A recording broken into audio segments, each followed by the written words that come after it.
Power doesn't measure a man, nor does it corrupt a man. Power reveals.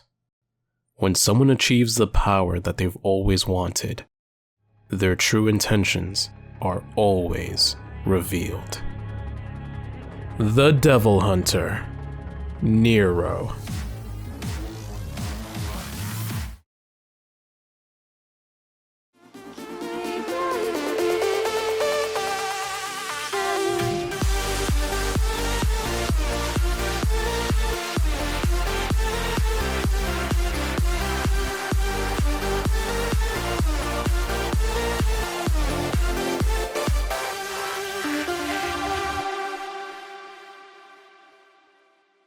I probably should have changed Nero's title from the Devil Hunter to the 25-year-old.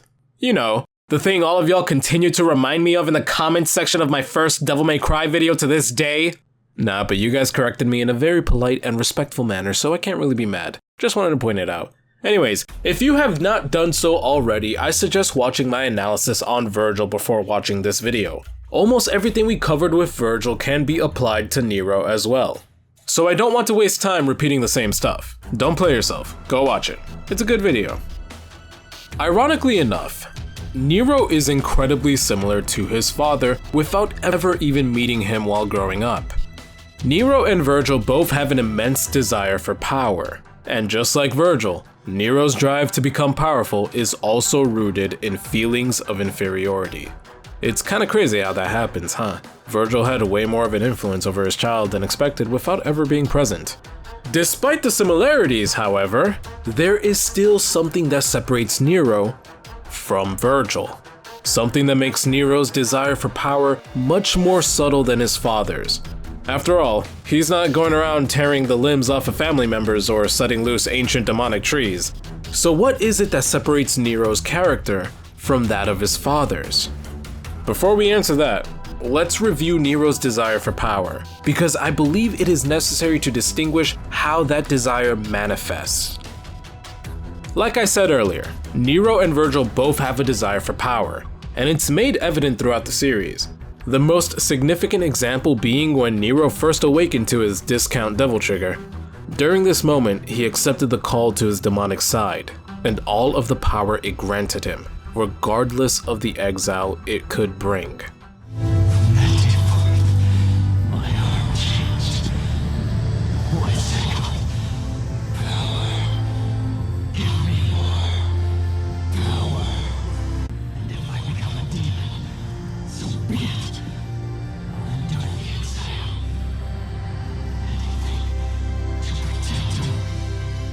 What makes this a meaningful moment is the location in which this is all taking place.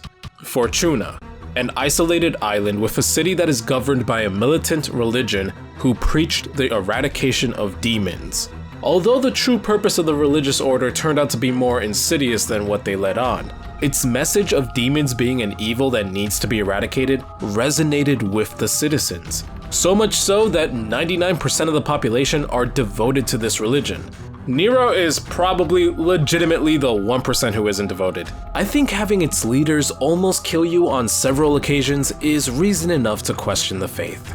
But back to my point, Nero grew up as an orphan in this city, with adopted parents that were also devoted followers. The woman he loves, as well as her brother, are also active members of this faith. The overwhelming presence of this religion throughout his life is why Nero tries his best to hide his arm, which is just a full-on demon beacon.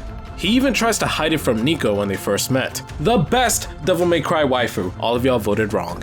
Nero may not care at all for the religion, but he understands fully the relationship between demons and his home, and what the consequences would be if the people around him found out that he carried demonic energy. Therefore, for him to fully accept becoming more demonic, despite his home, demonstrates his resolve for gaining power. He is willing to become the thing that quite literally everyone around him is afraid of the most. There are also more minor moments like his regular dialogue within the games. Power. I've got all the power I need, right here.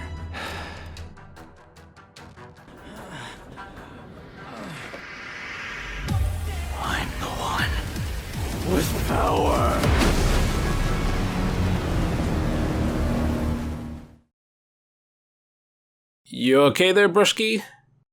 You're, looking a little off there, big guy. Clearly, Nero has some sort of fixation on the idea of having power. He's nowhere near as obsessed with it as his father, but it clearly has had influence over him.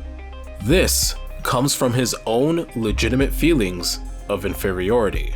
Now, although this is something Nero shares with Vergil, there is something different about these feelings that is worth mentioning. While Vergil views himself as a superior being to others to avoid these feelings, Nero actually believes in his inferiority. I just don't think he's entirely aware of it. Nero beats himself up harshly for feeling powerless to prevent the events that have unfolded around him, such as Kyrie being put at risk of dying after getting kidnapped, and Credo's death at the hands of Sanctus. It would make sense that he's hard on himself because of his feelings of inferiority. He does not want to feel as if he is powerless, and having these events happen around him only serves to reinforce the idea that he is powerless. Nero needs that validation of his strength, which I believe is one of his motivations for his adventure throughout Devil May Cry 5. Of course, there is the plot to get revenge for his arm, but the moment he lost his arm was also a moment of helplessness. Vergil tore Nero's arm off with his bare hands like Nero was nothing but a doll to him, and he was left to pass out from the pain in a pool of his own blood. From that point on, Nero had a permanent reminder that he is powerless. Or at least it was permanent until the end of the game, but we'll get to that. Someone like Vergil, who has a superiority complex to deal with his inferiority, will have no need for validation from the people around him. He already believes he's strong and will only feel the need to prove himself against the people he thinks are worth his time, aka Dante. Someone like Nero, who may actually believe in his inferiority, will take any opportunity to prove to himself that he isn't Deadweight. And that is where his relationship with Dante comes into play. Despite as much of a meme as it's become, being called Deadweight is very significant to Nero. Not only does this trigger his already existing feelings of inferiority, but it's also coming from the man who, since their meeting in Devil May Cry 4, has taken on a mentor-like position in Nero's life. Even though he can be a bit of a punk sometimes, there is no doubt that Nero respects Dante, and Dante respects him back, even going as far as to give Nero his own neon Devil May Cry sign, essentially acknowledging Nero's strength and giving him his blessings to establish his own Devil May Cry business. My people, that's the most adorable thing I've seen. So to hear Dante call him Deadweight is absolutely devastating to Nero because it reinforces the idea of him being powerless, being inferior. And this was directly after Vergil had done the same. Vergil hurt Nero's ego physically. Dante hurt Nero's ego emotionally, thus giving him even more motivation to fight Urizen. After all, what other motivation was there? Because it's his job to hunt demons? Maybe, but that's also Dante's job. He even remarks at the beginning of the game that he doesn't know why he's needed if Dante is already on the job.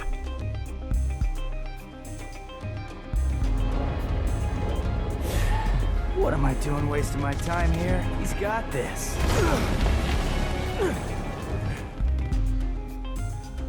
Because of revenge for stealing his arm? Again, what I'm saying is that deep down, he also wants revenge for being made to feel powerless. Just like how Vergil was made to feel powerless as a child against the demons that killed his family. Therefore, Nero's adventure throughout Devil May Cry 5 has been an opportunity to prove to Urizen, Dante, and most importantly, himself, that he is powerful.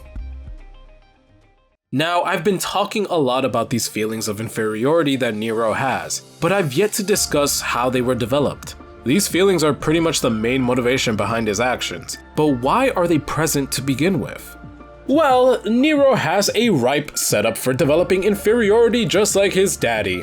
The prequel novel to Devil May Cry 4 offers us details about Nero's origins, and there, we come to learn that Nero has had to live for most of his life wondering why he was left alone in this world.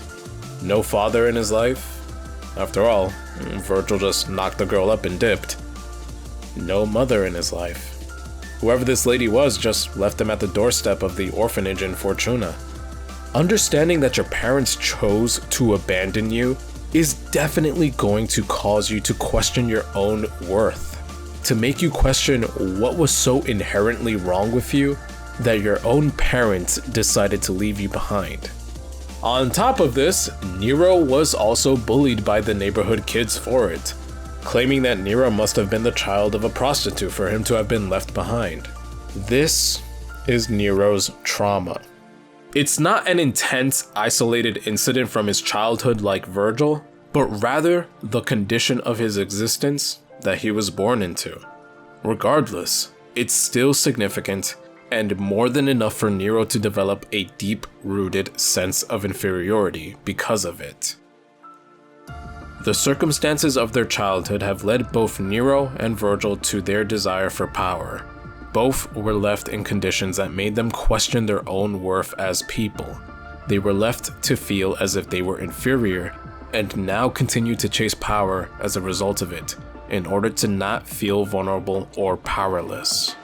But did you pick up on anything off about this comparison? Did you happen to catch something about Nero in particular during our discussion that's different from Vergil?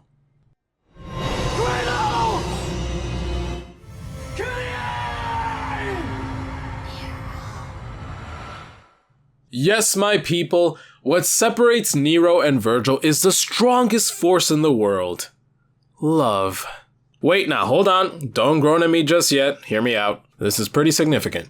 The reason why Nero's desire for power is different from Vergil's is because, unlike Vergil, Nero was eventually able to experience genuine love and compassion from a family. Kyrie and Crito's family often volunteered at the orphanage Nero was left in, and grew fond of the kid, eventually going on to adopt Nero into their family. Here, he was able to experience compassion, the idea of someone actually having an invested interest in your well-being simply because they care about you. This was no longer a foreign concept to him, and this is when things began to change in him. You see, family is often a big source of insecurity for people. What often makes a person secure about themselves is whether or not they have a family member to show them unconditional love and support, thus reassuring the person that they have worth because someone in this world has their back no matter what. This is how you create a secure individual. When you take that away, you leave the person to feel insecure about their worth, because now they don't have anyone to validate it, leaving them vulnerable to finding other, more potentially dangerous methods of seeking it. Nero never had his biological parents there to give him that validation, but Kyrie and Crito were able to change that, providing Nero with a new source of unconditional support. The concept of family means the world to Nero because he was lucky enough to experience it, and this is how the desire for power shifted from that of Vergil's. Nero still wants power, but he only ever expressed these desires when his family was being threatened. Of course, having a family never got rid of his inferiority completely. You can never go back to how you were before your trauma. It very much becomes a part of you. But Kyrie and Crito were able to help Nero cope with it in a more healthy way than Vergil ever did. Up until his final confrontation with Vergil, Nero has been operating on the idea that his goal has been revenge. He sought power under this idea, but it didn't get him anywhere substantial. The most he got was a single cut on Urizen. But when Nero discovered that he actually has a father, and that the man he has looked up to as a mentor was his uncle the whole time, something new awakened within him.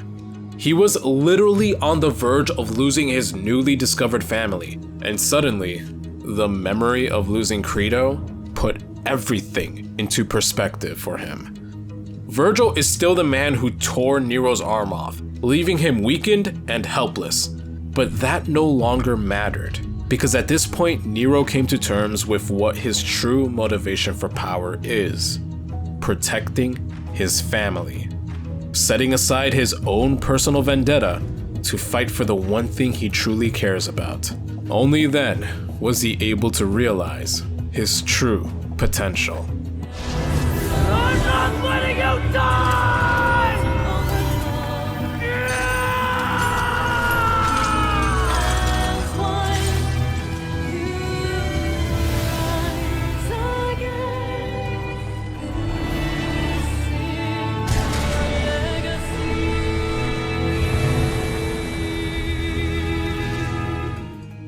The desire for power in order to protect the people around him is what ultimately defines Nero and sets him apart from Vergil.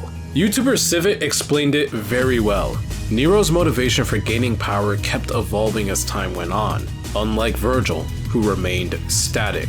What most likely started off as a desire for power to prove his self-worth has managed to blossom into a desire to protect his family, thanks to the love and compassion he experienced from having an adopted family, and the consequences of losing a member of said family, essentially being able to move forward from his origin, unlike Vergil, who has yet to move past his trauma, thus making Nero a more balanced individual, and far, far greater than Deadweight.